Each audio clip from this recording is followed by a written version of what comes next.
Hello Rintu. হ্যাঁ আপু বলো। ঘরে না বাজার নেই, তুই আসার সময় 2 কেজি আলু আর কিছু সবজি আনতে পারবি? আচ্ছা ঠিক আছে, নিয়ে আসবো। আচ্ছা ঠিক আছে। তোমার কি কোনো সমস্যা? না মানে একটা কথা বলবো? হ্যাঁ বলো। যদি কিছু মনে না করেন, এই মাসের টাকাটা কি অগ্রিম দেওয়া যাবে?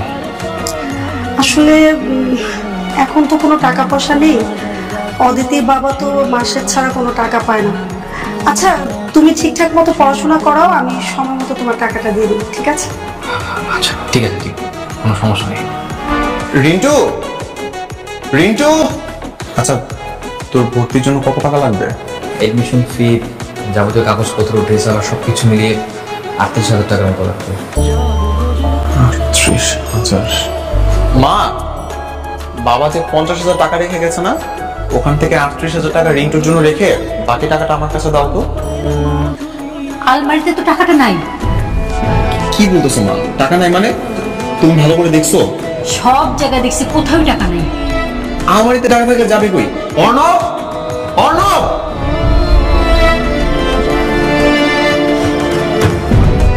কি হয়েছে ভাইয়া? আলমারি থেকে টাকা তুই না বলে নিয়েছিস তাই না? হ্যাঁ নিয়েছি। তুই আমাকে কিছু না বলে, মাকে না জানিয়ে আলমারি থেকে টাকা নিয়েছিস কেন? আজব ব্যাপার, আমার প্রয়োজন ছিল তাই নিয়েছি, তাতে কি হয়েছে? তোর প্রয়োজন ছিল? সংসারের এই অবস্থা, ঘরে বাজার সদাই নিয়ে তুই না বলে টাকা নিয়েছিস, চোরের মতো চুরি করেছিস। ভাই তুই চুপ থাক। তোমার যখন টাকার প্রয়োজন হয় তুমি টাকা নেও না? কই, আমি তো তোমাকে কখনো বাধা দিইনি। তুই আমার সামনে দাঁড়িয়ে চোখ রেঙিয়ে কথা বলছিস? হ্যাঁ বলছি, কি করবে তুমি? কত বড় জ্ঞান হয়ে গেছে দেখছো মা? কত বড় সাহস!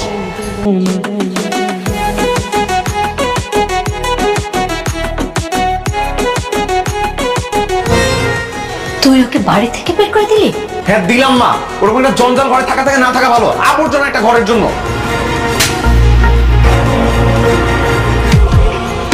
ওকে তোর কাছে জঞ্জাল মনে হচ্ছে? এ সব কিছু তো তোর বাবা সামলিয়েছে তোদের। কই তার কাছে তো জঞ্জাল মনে হয়নি।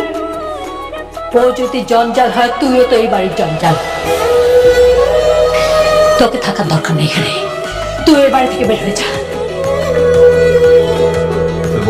তোমরা নিজেদের ভিতরে ঝগড়া করো না রে, ঠান্ডার মতো কিছু নাই। আমি জঞ্জাল না, আমি তো বেকার। এই পরিবারের জন্য কখনো কিছু করতেই পারি নাই।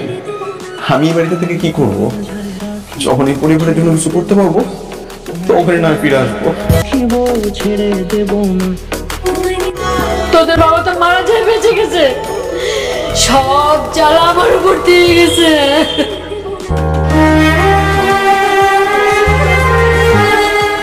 এত টেনশন করিস কেন? আমি আছি না, তুই চল আমার সাথে থাকবি। আচ্ছা ঠিক আছে, তার আগে চল ফোনটা কিনে নিয়েছি। আচ্ছা ঠিক আছে চল।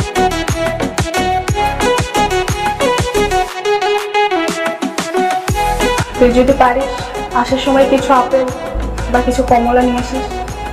বাবু প্রতিদিন ভাত খাচ্ছে তো, ও একটু ফলমূল পছন্দ করে। আপাতত একটা হলেও হবে।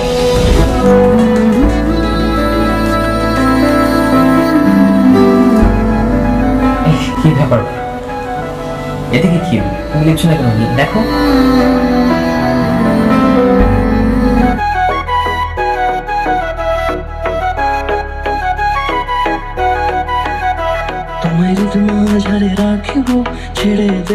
আচ্ছা তুই তাড়াতাড়ি হাত মুখ ধুয়ে নে। মাছকে গরু মাংস রান্না করেছি। ছিল ওরা অনেক খুশি, অনেক খুশি ছিল, অনেক খুশি।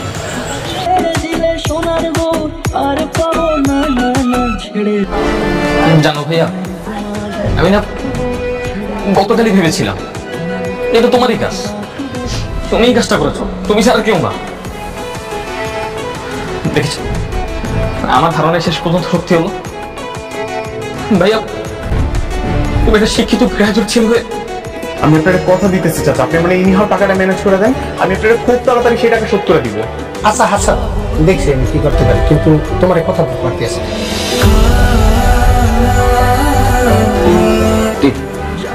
আমি অনেক বড় বিপদে পড়ে গেছি আন্টি, আমার মা অ্যাক্সিডেন্ট করছে আন্টি, আপনি আমাকে 3 লক্ষ টাকা ধার দিতে পারবেন? কি বল? 3 লক্ষ টাকা? আমি 3 লক্ষ টাকা কোথায় পাবো? ড্যাডি আর প্লিজ আপনি একটু ম্যানেজ করেন না। আপনি যে কারোর কাছ থেকে 3 লক্ষ টাকা নিয়ে নেন, আমি আপনাকে কথা দিচ্ছি আমি দিনটা 24 ঘন্টা টিউশন করে আপনার সমস্ত কিছু শোধ করে দিব।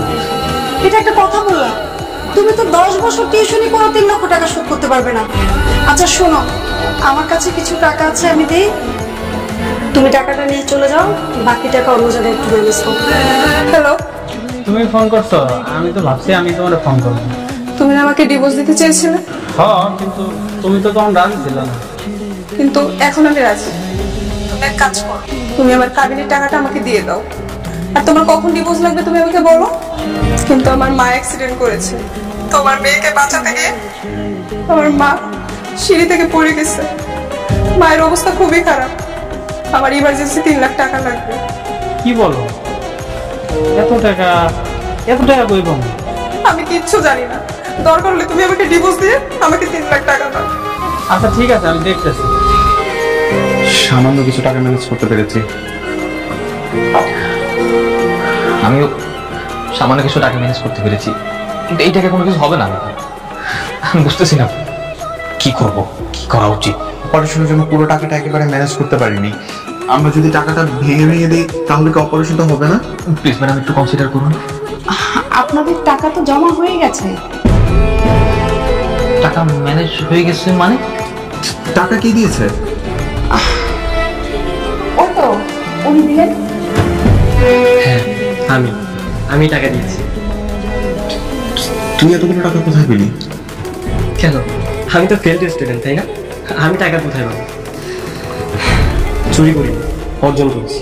কিন্তু ভাইয়া এতগুলো টাকা তুমি কিভাবে ম্যানেজ করেছো সেটা তো আমাদেরকে বলো। এই যে ইন্টারন্যাশনাল গেমিং ইভেন্টে বাংলাদেশের হয়ে আমি অংশগ্রহণ করেছিলাম, আমি সেখানে চ্যাম্পিয়ন হয়েছি। আর সেদিন যে টাকাটা নিয়েছিলাম আমি গেম খেলার জন্য ফোন কিনেছিলাম। প্রাউড অফ ইউ ভাইয়া, প্রাউড অফ ইউ।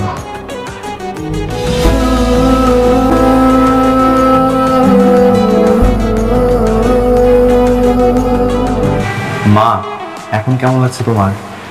ভালো। মা, আমার ভুল হয়ে গেছে, আমাকে তুমি ক্ষমা করে দাও। মা কখনো সন্তানের উপর রাগ করে থাকতে পারে না। অন্য ভাই তো আমার মেডিকেলের সমস্ত টাকা দিয়ে দিয়েছে, আর বড় ভাইকে ব্যবসা করার জন্য টাকা দিয়েছে। বা সবকিছু আবার আগের মতো হয়ে যাবে। তুমি সুস্থ হও, ইনশাল্লাহ সবকিছু ঠিক হয়ে যাবে। তাহলে চলুন না, শেষবারের মতো একটা ছবি হয়ে যাক। হ্যাঁ প্লিজ।